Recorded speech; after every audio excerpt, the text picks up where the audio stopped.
ये है दिल्ली दर्पण। कि हमारे देश के पहलवान जिन्होंने भारत माता की मस्तक ऊंचा करने में कोई कसर नहीं छोड़ी, पूरी ज़िंदगी उन्होंने लगाई कि किस तरह से हिंदुस्तान का नाम रोशन किया जाए। कल आपने देखा, पूरे देश ने देखा कि वो हमारी बहनें और हमारी भाई किस तरह से मीडिया से मुखातिब होते हुए उनकी आंखों में आंसू थे, उनके सीने में दर्द था और उसमें से उन पहलवानों ने ये भी कहा कि वो कुश्ती से अलविदा करते हैं। ये बड़े शर्म की बात है, बड़े दुख की बात है कि जब वो मेडल जीत कर आते हैं तो प्रधानमंत्री अपने घर पर उनको बुलाते हैं, उनसे चर्चा करते हैं। मीडिया का पूरा फुटेज प्रधानमंत्री खुद लेना चाहते हैं, लेकिन जब उन बच्चों के साथ, हमारे देश के बेटे बेटियों के साथ जब एक अपमानित घटना की गई तो उसकी एक बेसिक जांच भी नहीं कराई गई। और किस तरह से दिखा कि जो पूरा का पूरा सिस्टम है वो कैसे उन बच्चों को हराने में लगा हुआ था। मैं पीसी देख रहा था तो अंदर से बहुत दुख भी आ रहा था और गला भी दर्द रहा था कि जब इस तरह के पहलवान साथी जिनका देश दुनिया में हर कोई नाम जाता है, जब उनके साथ ये सिस्टम ऐसा कर सकता है तो आम लोगों के साथ क्या होगा। कई बार मोटिवेशन भी टूटता है कि क्या लड़ना चाहिए कि नहीं लड़ना चाहिए, क्या करना चाहिए क्या नहीं करना चाहिए। मैं गांधी जी की एक लाइन ये बताना चाहता हूँ कि गांधी जी ने एक जगह लिखा है कि जब वो निराश होते थे तो हमेशा सोचते थे कि इतिहास में ऐसा बहुत बार समय आया है जब हत्यारे, लुटेरे, दुराचारी अजेय दिखते हैं, लगता है ये तो कभी हार ही नहीं सकते।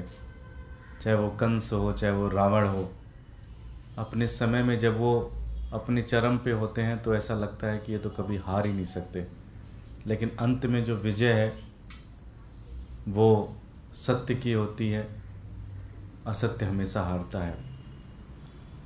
बड़ी दुर्भाग्य की बात यह है कि जब वो साथी हमारे मेडल जीतते हैं तो पूरी की पूरी भाजपा उनके पक्ष में खड़ी रहती है, उनका नाम प्रचार करने में लगी रहती है, उनकी फ़ोटो अपने होर्डिंग में लगाकर पूरी दुनिया में बताने की कोशिश करते हैं कि जो ये मेडल जीता गया उसमें मोदी जी का भी हाथ है, मोदी जी ने भी इसमें पावर लगाई, मोदी जी ने भी 2-3 नुस्खे बताए थे कि कैसे पटकना है, कैसे नहीं पटकना है।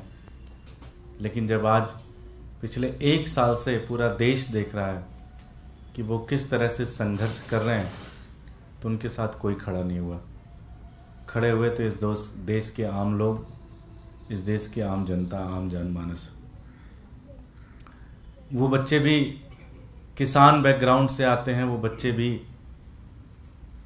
मैं हमारे वीपी साहब जो हमारे धनखड़ जी हैं, मैं जानना चाहता हूं कि क्या वो भी अपनी चुप्पी तोड़ेंगे कि नहीं तोड़ेंगे, क्योंकि किसानों के ऊपर अत्याचार हुआ है। मैं ये भी देख रहा हूं कि इस पूरे मामले में जो जिनके ऊपर सारा आरोप लगा हुआ है उनकी एक बड़ी रील चल रही है जिसमें वो कहते हैं कि दबदबा उनका रहेगा। मैं एक ही चीज़ कहना चाहता हूँ। आज भी साथी ने मुझे ये कोट भेजा, मुझे बड़ा अच्छा लगा, मुझे लगा आपके सामने ये पढ़ के बताऊँ। अगर इतिहास देखोगे, समय देखोगे और भगवान में भरोसा रखते हो और भगवान का न्याय देखोगे तो दबदबा तो चरित्रवान का रहा है, चरित्रहीनों का दबदबा नहीं रहा है। दबदबा संतों का रहेगा, गुंडों का नहीं रहेगा। दबदबा सीता का रहेगा, रावण का नहीं रहेगा। दबदबा रक्षकों का रहेगा, भक्षकों का नहीं रहेगा। दबदबा सत्य का रहेगा, झूठ का नहीं रहेगा। दबदबा गांधी का रहेगा, गोडसे का नहीं रहेगा। दबदबा खिलाड़ियों का रहेगा, शारीरिक शोषकों का नहीं रहेगा। दबदबा साक्षी का रहेगा, ब्रजभूषण का नहीं रहेगा। मैं उन साथियों से भी कहना चाहता हूँ कि आप हार ना माने। लड़ाई बहुत लंबी है। अंग्रेज़ों को भी हराने में 150 साल लगे, ये तो अभी 2 साल 3 साल की तैयारी है। पूरा देश आपके साथ खड़ा है। इसमें ज़रूर वो एक एसोसिएशन की चुनाव ज़रूर जीते होंगे, भारतीय जनता पार्टी के सहयोग से जीते होंगे, लेकिन भारतीय जनता पार्टी की नैतिक हार ज़रूर हुई है।